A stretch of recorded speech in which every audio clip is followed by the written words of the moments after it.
우리는 은혜라는 말을 참 많이 쓰죠. 은혜 많이 씁니다. 교회 다니는 사람들만 은혜라는 말을 쓰는 것이 아니라 교회 다니지 않는 분들도 많이 쓰죠. 뭐 누군가가 나에게 특별히 친절을 베풀었다거나 어떤 도움의 손길을 이렇게 베풀었을 때 참 저분의 은혜에 감사한다 많이 이야기합니다.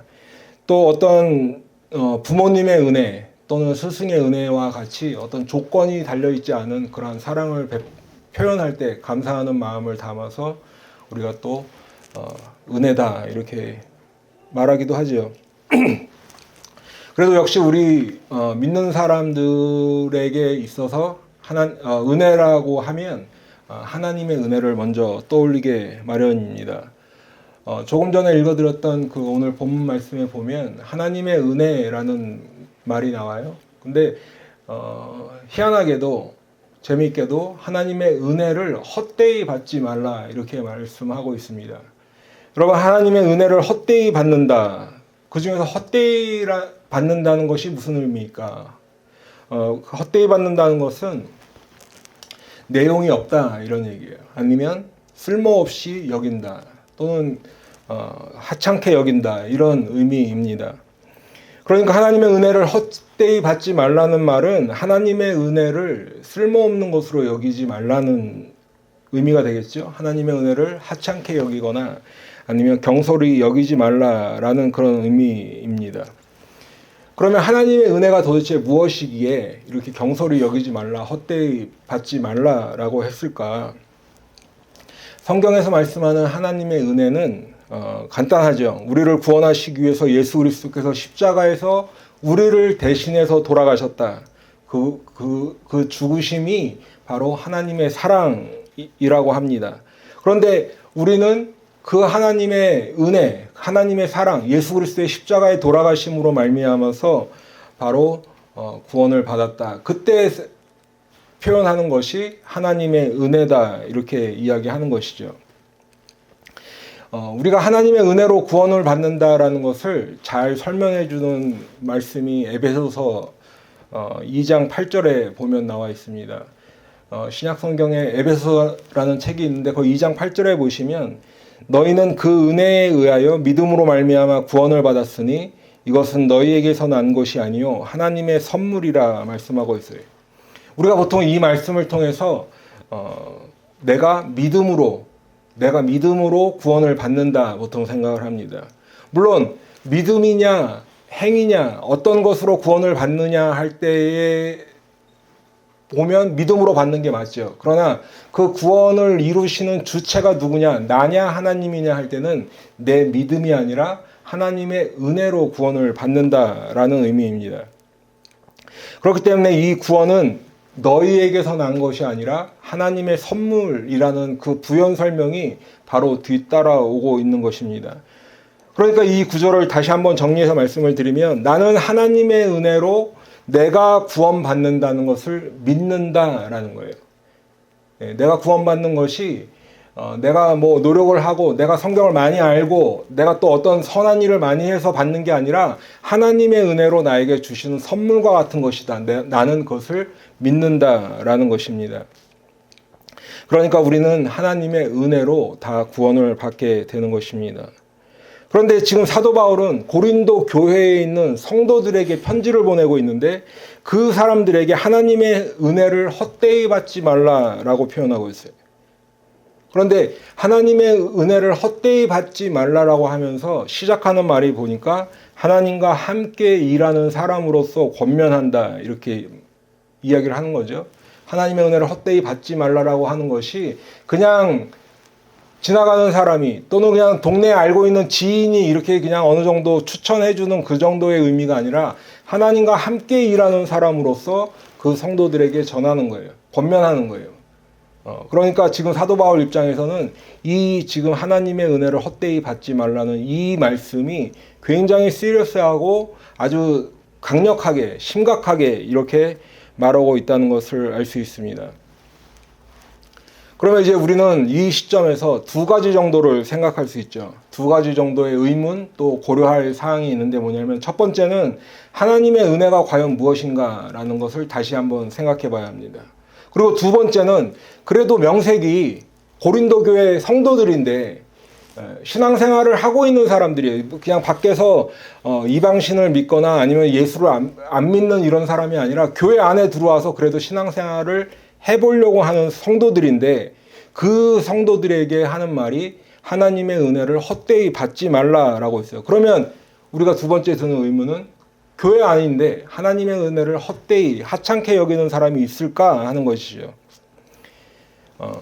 지금 두 가지를 말씀드렸는데 첫 번째로는 먼저 우리가 생각해 봐야 될 것이 그러면 하나님의 은혜가 과연 무엇인가? 성경에서 말씀하는 하나님의 은혜가 과연 무엇인가 하는 것이죠. 조금 전에도 말씀을 드렸지만 지금 이 시점에서는 하나님의 은혜가 과연 무엇인지 우리가 조금 더 구체적으로 이렇게 살펴보기를 원합니다. 지금 사도 바울이 언급하는 하나님의 은혜는 제가 지금 읽어드렸던 6장 1절 2절 본문 바로 앞에 있는 5장의 마지막 절과 연결이 되는 말씀이에요. 5장 마지막 절에는 어떤 말씀이 있냐면 하나님이 죄를 알지도 못하신 이를 우리를 대신하여 죄로 삼으신 것은 우리로 하여금 그 안에서 하나님의 의가 되게 하려 하심이라 말씀하셨습니다. 여러분, 예수님이 우리를 대신해서 십자가에서 돌아가셨습니다. 그런데 성경은 뭐라고 얘기하냐면 모든 사람이 다 죄인이라고 선언하고 있어요. 의인은 없나니 하나도 없다. 그러니까 저나 여러분이나 대단히 죄송하지만 다 죄인이라는 거예요. 성경에서 표현하는 것은, 선언하는 것은. 그런데 반면에 예수님에 대해서는 뭐라고 하고 있는가 보니까 요한일서 3장 5절에 보시면 그가 우리 죄를 없애려고 나타나신 것을 너희가 아나니 그에게는 죄가 없느니라. 예수님께서 우리 죄를 없애시기 위해서 나타나셨는데 이 땅에 오셨는데 그분은 죄가 없다는 거예요. 우리는 죄인이고 예수님은 죄가 없다라는 것이 성경의 선언입니다. 그렇기 때문에 앞서 읽어드린 그 고린도전서 5장 21절 마지막 절에서는 예수님이 우리를 대신해서 죽으셨는데 하나님이 그 예수님을 죄로 삼으셨다라고 말씀하는 거예요. 예수님이 죄가 있다라고 표현하지 않고 그 예수님을 죄로 삼으셨다라는 거예요. 이것을 다른 표현으로 얘기하면 뭐냐면 예수님이 십자가에서 돌아가셨는데 그 돌아가신 이유가 자기 죄 때문에 죽은 게 아니라는 거예요. 만일 예수님이 죄가 있어 그래서 십자가에서 죽었어요. 그러면 우리를 때문에 돌아가신 게 될 수가 없죠. 왜냐하면 그냥 마땅히 죽을 사람이 죽은 게 되는 거예요. 자기 죄 때문에. 그런데 그분께서 죄가 없으시지만 우리 죄를 대신 지고 대신 죽었다는 거지. 그렇기 때문에 우리가 예수님의 십자가에 죄사함, 속량이 있다라고 하는 것입니다. 그리고 그 죄사함의 은혜라고 표현을 하는 거죠. 우리의 죄를 용서해 주시는 은혜가 거기 있는 것입니다. 여러분, 우리들의 인간이 범하는 죄는 뭐 뉴스에 나오든 안 나오든 어떤 사건이든 뭐가 됐든 간에 일어나면 대부분 사람 대 사람의 죄죠. 누가 누구를 폭행했어요. 사람이 사람을 폭행하는 경우가 많고 죽였어요. 살인을 했어요. 살인도 사람을 향한 죄죠. 사기를 쳐서 뭐 돈을 갈취했어. 다 사람을 향한 죄. 사람 수준의 죄예요. 근데 그러한 사람 수준의 죄도 범죄를 하면 감옥에 가는 게 마땅한 일이죠. 그런데 우리 인간이 왜 교회 오면 자꾸 죄인이라고 하는가? 그 이유가 뭐냐면 우리가 범죄한 것이 사람 대 사람의 범죄가 아니라 사람 대 하나님에 대한 범죄라는 거예요. 우리 인간이 범한 것이 하나님께 대한 범죄라는 거예요. 그러니까 다른 말로 표현하면 피조물이 조물주를 향한 죄고 인간이 신적인 존재 하나님을 향해서 범죄하였기 때문에 그것을 회복하기 위해서는 어떤 방법이 필요해요? 완전히 인간이시고 완전히 하나님이신 예수님밖에 그것을 해결할 길이 없다는 거예요. 그런데 예수님이 죄가 없으신 그분이 십자가에서 우리 대신해서 죽으셨기 때문에 우리가 그 하나님께 지은 죄를 용서받을 수 있는 길이 열렸다라는 것입니다. 그렇기 때문에 오직 예수님의 십자가에만 죄사함이 있는 것입니다. 그리고 우리는 그 예수님의 십자가에서 흘리신 그 피, 그 사랑을 다른 말로 하나님의 은혜다 이렇게 부르는 것입니다. 그러면 이렇게 하나님의 은혜를 좀 말씀을 드렸는데 이렇게 듣고 보면 더 의문이 커지죠. 아까 두 번째 말씀드린 대로 교회에 왔는데 그래서 하나님의 은혜를 경험한 사람들, 최소한 들은 사람들, 그 사람들이 있는데 그 사람들에게 왜 하나님의 은혜를 헛되이 받지 말라고 계속 이야기하는 것일까?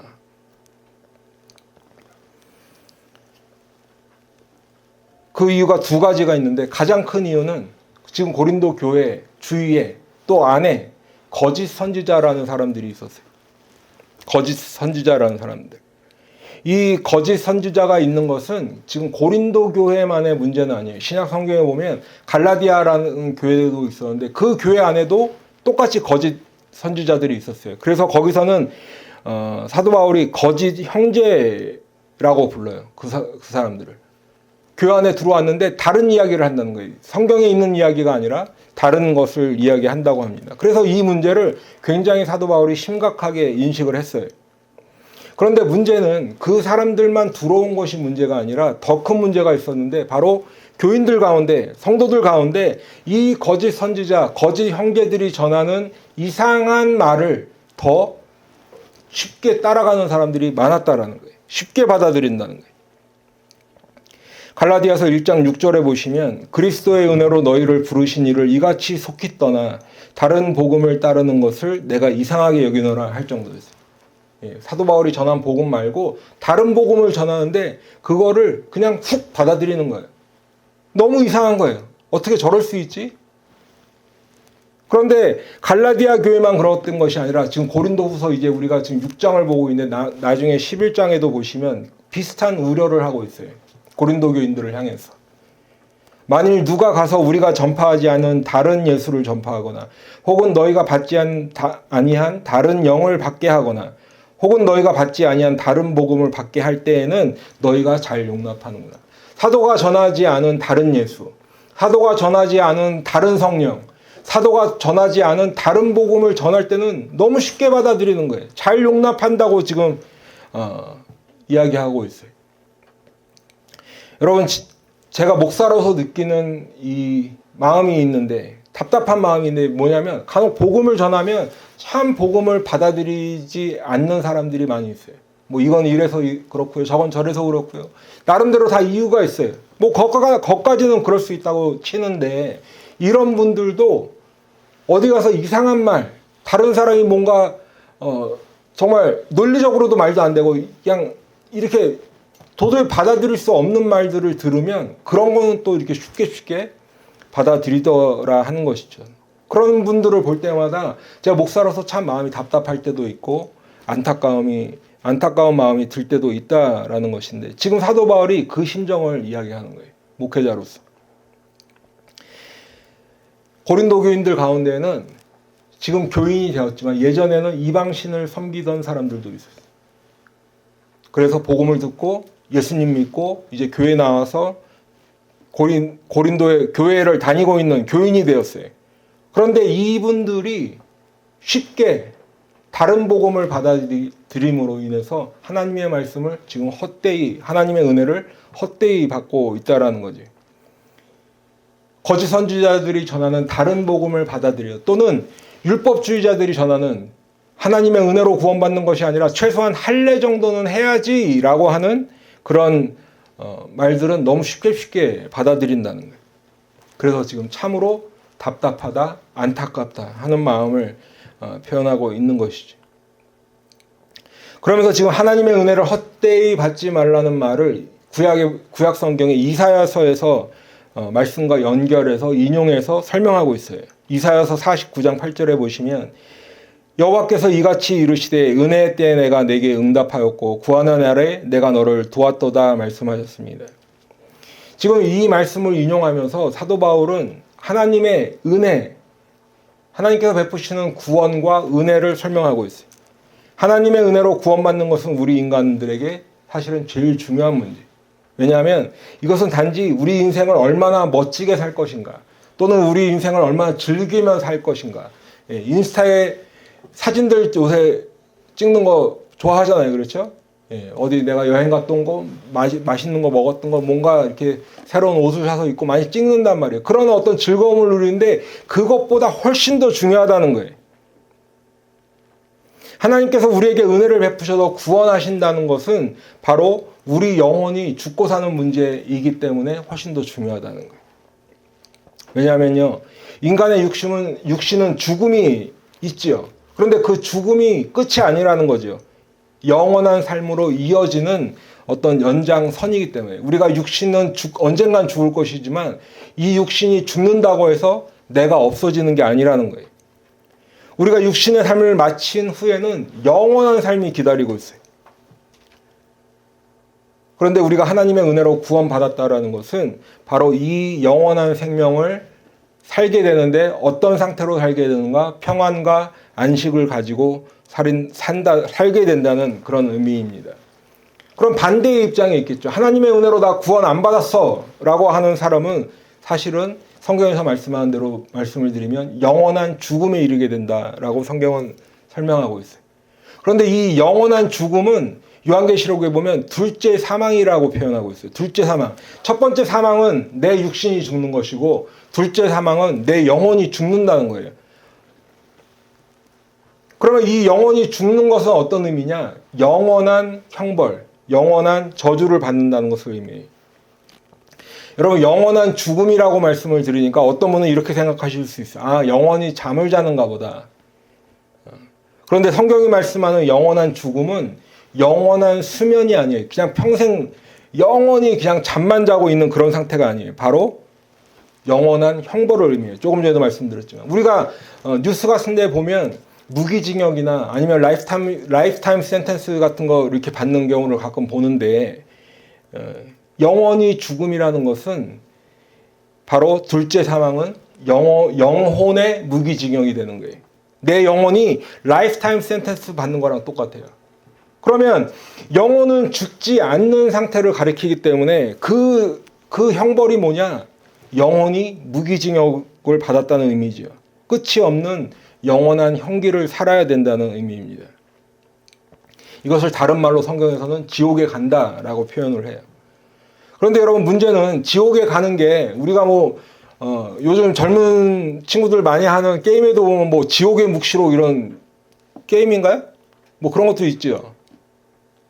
안 해봤나? 이 지옥이라는 말을 너무 쉽게 쓴다는 말이에요. 의미예요. 제가 지금 드리려고 하는. 근데 지옥에 가는 거는 정말 심각하다는 거죠. 왜냐하면 거기에 가면 나올 방법이 없어요. 한번 거기 들어가면 나올 방법이 없어요. 왜요? 영혼이 영원한 형기를 받았기 때문에, 형벌을 받기 때문에 그곳에서는 나올 일이 없다는 거예요.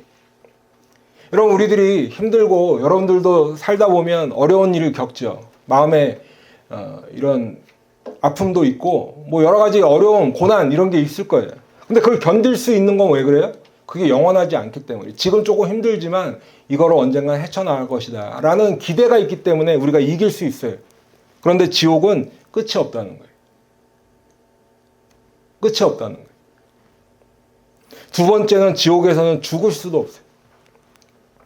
지옥은 영원히 형벌을 받는 곳이에요.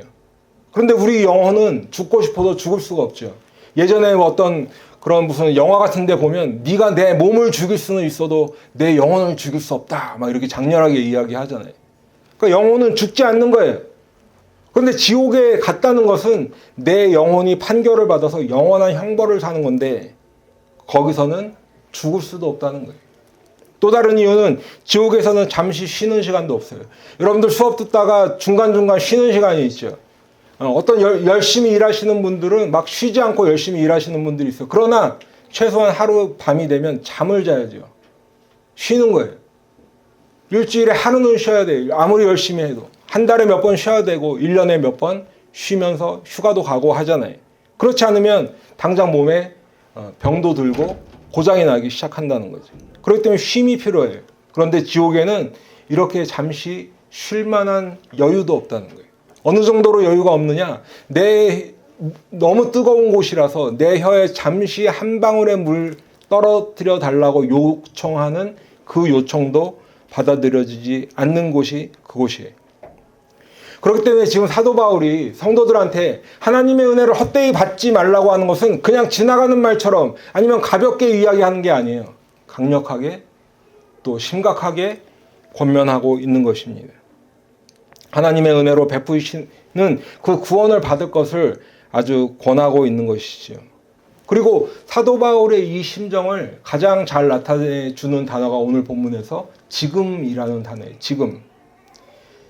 그리고 이 사도 바울의 심정을 나타내는 이 지금이라는 단어는 또 우리를 구원하시기 원하는 하나님의 심정을 잘 나타내는 단어이기도 합니다. 사랑하는 성도 여러분, 하나님이 우리에게 구원의 은혜를 베푸신다는 이 주제에서 매우 중요한 시간적 정의가 하나 있는데 그것은 바로 지금이라는 단어입니다. 지금. 그렇기 때문에 하나님 앞에서는 내 과거의 상태가 중요한 게 아니에요. 현재의 상태, 지금이 가장 중요한 것입니다. 이러한 것을 가장 잘 설명해 주는 구절이 있는데 구약 성경에 보시면 예레미야 23장 7절로 8절의 말씀이 그렇습니다. 그러므로 여호와의 말씀이니라 보라 날이 이르리니 그들이 다시는 이스라엘 자손을 애굽 땅에서 인도하여 내신 여호와의 사심으로 맹세하지 아니하고 이스라엘 집 자손을 북쪽 땅 그 모든 쫓겨났던 나라에서 인도하여 내신 여호와의 사심으로 맹세할 것이며 그들이 자기 땅에 살리라 하시니라.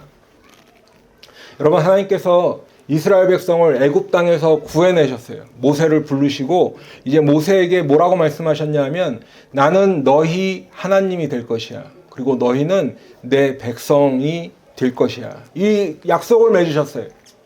그리고 이스라엘 백성을 구해내셨어요. 애굽에서. 그래서 이스라엘 백성은 광야에서 40년을 살고 또 가나안 땅에 들어가서 그 약속의 땅에 들어가서 살게 되었는데 그때 가지고 있던 정체성이 뭔가 하냐? 나는 하나님의 백성이다 라는 거예요. 그렇기 때문에 이 사람들이 어떤 하나님의 율법과 관련해서 어떤 중요한 일을 하거나 뭔가 굉장히 중대한 약속을 하거나 할 때는 이스라엘 백성을 애굽 땅에서 인도하여 내신 여호와의 사심으로 맹세한다 이렇게 얘기했어요. 요즘으로 치면 인감도장이나 뭔가 이렇게 굉장히 그런 중요한 씰 같은 그런 역할을 하는 거죠. 그런데 지금 하나님께서 예레미야에게 뭐라고 말씀하시냐면 더 이상 애굽 땅에서 인도하여 내신 하나님의 사심으로 맹세하지 말라고 하세요. 그리고 뭐라고 하셨냐면 그 쫓겨났던 나라에서 인도하여 내신 여호와의 사심으로 맹세하라 말씀하세요. 어떤 의미냐면 이제 이스라엘 백성은 더 이상 과거에 갇혀서 살면 안 된다는 거예요. 정확하게는 우리 예전에 애굽 땅에서 우리를 인도하여 내셨어. 그러니까 나는 그냥 습관적으로 신앙생활하고 습관적으로 하나님 앞에 제사 드리고 나는 당연히 하나님의 백성이야 이렇게 살지 말라는 거예요. 왜요? 이스라엘 백성이 가나안 땅에서 실패했기 때문에 그래요. 하나님만을 섬겨야 되지만 우상을 섬겼어요. 하나님을 떠났어요. 버렸어요. 근데 아직도 마음속에는 나는 하나님의 백성이야 이러고 살고 있다라는 거예요. 결국은 바벨론의 포로로 끌려갑니다. 그런데 하나님은 하나님의 백성을 버리지 않으셨죠. 비록 이스라엘 백성이 하나님의 징벌을 받아서 지금 예루살렘 성전은 파괴되고 포로로 끌려가는 신세가 되었지만 하나님께서 약속하셨어요. 그 기한이 차면 다시 불러주실 것이다. 다시 인도하실 것이라는 것을 예레미야 선지자를 통해서 말씀하고 계세요. 그러면 그때 이스라엘 백성은 포로로 끌려갔던 그 나라에서 다시 이제 가나안 땅으로 돌아올 텐데 그때 가나안으로 인도하시는 그 하나님을 기억하고 하나님만 섬겨라. 과거에 있었던 일에 젖어서 습관적으로 나는 하나님의 백성이야 이렇게 살지 말고 현재 하나님의 구원의 은혜를 거절하거나 우상을 따르는 것이 아니라 하나님을 섬기라 라는 경고의 말씀인 것입니다. 예전에 제가 알고 있던 어떤 연세가 좀 있으신 집사님인데 자기가 예전에 결혼하기 전에 처녀 때 한국에 있을 때는 기도원에도 열심히 가고 또 교회에서 봉사도 열심히 하고 이렇게 뜨겁게 신앙생활을 했었다라는 것을 굉장히 오래 막 1시간 반인가 2시간 이렇게 말씀해 줬던 기억이 있어요. 근데 그분이 그렇게 이야기하시는 밑바탕에는 뭐냐면 현재 신앙생활을 그렇게 하지 못하고 있다라는 미안함, 변명 이런 것이죠. 근데 이 집사님처럼 그 과거에 내가 이렇게 신앙생활 잘했다, 열심히 했다라는 것에 이렇게 매여 사는 분도 계시지만 어떤 분은 미래를 기약하며 사시는 분도 계세요. 근데 이 미래를 기약한다는 것이 좋은 의미에서의 미래를 기약하는 것은 아닙니다. 뭐냐면 지금 당장 예수님을 믿지 않겠다라고 하는 어떤 정중한 거절의 의미죠. 예. 이유도 많아요. 일이 바쁘기 때문에 돈을 벌어야 해요. 뭐 학위를 따야 돼요. 내 커리어를 좀 더 쌓아야 돼요. 결혼해야 돼요. 아기를 낳아야 돼요. 내 건강이 지금 좋지 않아서요. 뭐 별의별 이유들이 많이 있어요. 근데 중요한 것은요, 과거에 내가 신앙생활을 했냐 하지 않았냐, 이게 문제가 아니죠. 예수님을 믿었던 믿지 않았던 과거가 중요한 것이 아니라 현재 내 상태가 중요한 거예요. 내 꿈을 이뤄놓고 내 계획을 다 성취하고 그 다음에 미래에 한번 생각해 볼게요 하는 것이 중요한 게 아니죠. 현재 내 마음이, 나는 이때까지 예수님 모르고 살았는데 오늘 교회에 와서 듣고 보니까 하나님의 은혜로 구원을 받네. 그 부르심에 내가 어떤 반응을 보일 것인가, 그 응답하는 것인가, 그게 중요하다는 말씀입니다. 여러분, 오늘 본문에서 말씀하는 지금이라는 순간은 이렇게 한 개인에게는 현재를 나타내는 굉장히 중요한 지금이죠. 그런데 하나님께서 우리들을 지금 부르세요. 하나님께서 우리를 지금 부르시는데 은혜의 때에 우리의 간절함을 들으시고 응답하시려고 우리를 부르고 계십니다. 하나님은 지금 구원의 날에 우리를 도와주신다고 약속하셨어요. 과거가 중요한 게 아니에요. 미래의 어떤 날이 중요한 게 아니라 지금이 중요한 날이고 지금이 바로 그때인 줄로 믿습니다. 여러분, 또 한 가지 지금은 예수님의 때를 의미해요. 예수님께서 이 땅에 오셔서 십자가에 돌아가시고 부활하시고 또 하늘로 승천하시고 이제 사람들은 메시아를 그렇게 소망하며 산다고 했는데도 그렇게 예수님이 십자가에 돌아가시고 부활하시고 이런 것들을 이루실 때 알아보지 못했어요.